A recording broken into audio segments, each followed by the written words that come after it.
if you want to learn how to make the walk cycles in Blender, then you've come to the wrong place. Get out of here. Okay. I'm just kidding. You've come to the right place. I'm Wood Plank and I make Minecraft animation tutorials. If you're new to the channel, be sure to subscribe for more weekly tutorials. Now, if you already know how to use Blender, then you can follow along for this tutorial. But if you don't know how to use Blender, then be sure to check out my beginner tutorial series linked in the description. So for those who already know how to use Blender and they already know the basics, let's begin the tutorial. If you want to use this in your own animations, then the file will be available on Patreon. You can download this Blender file if you join the Patreon. Link will be in the description. So download the character rig, and I'm using the BPS rig version 4. The link will be in the description, but you can use any rig you want. The principles will work on any rig. So let's begin the tutorial. And first off, open up a scene and append your character. Also go to frame 0 and set your starting frame to 0. Also turn on auto keyframing, go to keying and turn on location and rotation. And let's begin. First thing we will need to do is enter pose mode by clicking Control Tab. And I'm actually going to turn on these screencast keys as well, so you can see what I'm clicking here. And you can go to pose mode using Control Tab, or you can use this menu to go to the pose mode as well. Now, first thing we will need to do is set a starting pose for the character, which is also called the contact pose. So I'm going to move the legs forward. I'm going to move the right leg forward, move the body slightly down, and move the arms in the opposite directions. So I'm going to move the left hand forward in this case, bend it slightly, and then bend the body slightly as well. I'm using the shortcuts. I'm basically using R, RX, RR. You can use whatever you want. You can use these gizmos as well if you want to. So we created the first contact pose. And to understand the walk cycles easier is we're going to be using this easy method of when you animate the walk in place, and then you use this root bone at the last stage to basically move your character from one point to another. And for this, we will need to basically use the contact pose, which is this one we just created now. Also, we can use the down pose, up pass pose, up pose, and then another contact pose. But for Minecraft animations, it's not necessary to use down pose and up pose. You can get away with contact pose and up pose to make like basic walk cycles. So let's do just that. So now that we've created the basic pose, we can select all the keyframes which we want to copy. So firstly, select the legs, then select the arms. Be sure to select the feet here, and then select both arms, select the whole body, select the head. And what we can do now is click on I to make sure that they all have a keyframe set. So it's going to set keyframes for location and rotation, since we chose location and rotation from here. And then once you're on frame 0, I'm going to move this cursor so you can see better. You're going to click on this keyframe, make sure it's selected, because if it's not selected, it's white. If it's selected, it's orange. So select the keyframe, click on Ctrl C to copy the keyframe. Now let's go to frame 16, or you can go on whichever frame you want. And by the way, I'm using 30 FPS here. So I'm going to go to frame 16 and click on Ctrl Shift V. And Ctrl Shift V is going to paste the flipped pose, which is actually a mirrored pose. So now if I play back my animation, you can see we have this motion. And then again, let's go forward on frame 32, so another 16 frames. And then let's insert a normal pose, which is Ctrl V, like insert the original pose. And as you can see, we just inserted the original pose, and if we play it back, we get this animation. And also for now, let's set the end frame to 32. So let's copy this and then insert 32 on the end frame.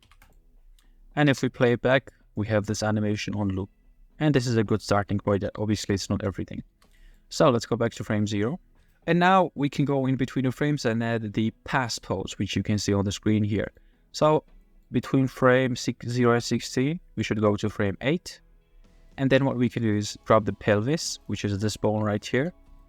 And then you can either use these arrows, or you can just click on G and then Z, and then move the body slightly up. Now go forward again on frame 24, and they do the same. So G, Z, and move the body up. And then if we play back our animation, you can see that we have this motion. Character goes back and forth, and in the middle you can see we have this slight raise, which gives a bit more touch to the animation. Another thing we can do is again go to frame 8 in between the frames, and the leg which is going forward, we can take this leg and move it up. So in this case, the left leg is going forward. So in the middle, we can lift the leg up. So GZ, or I can use this arrow.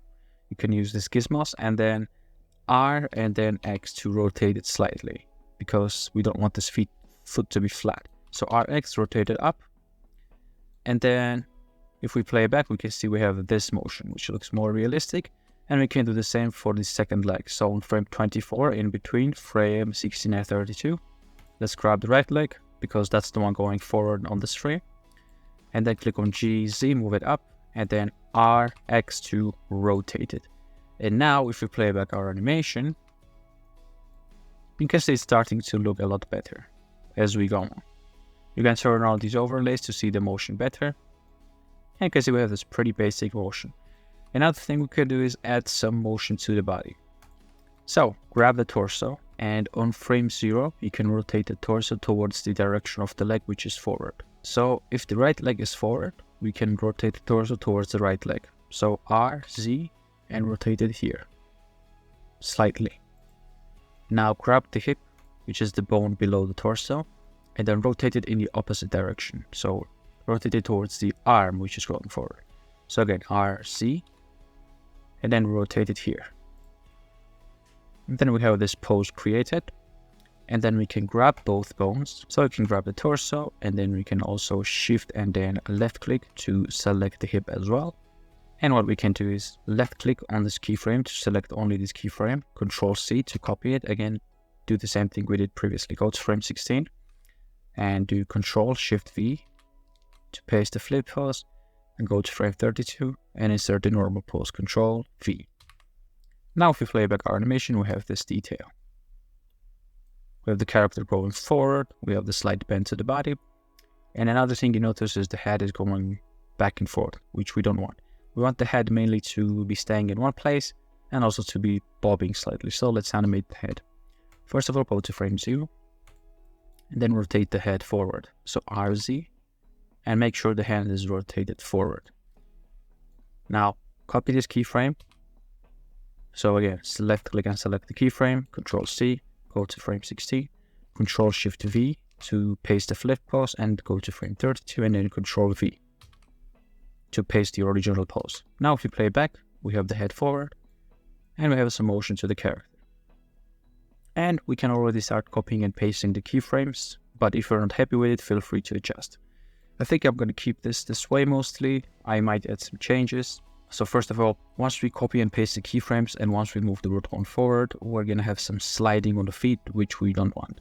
So we should select both legs. So left click, select this leg, shift and left click, select the second leg.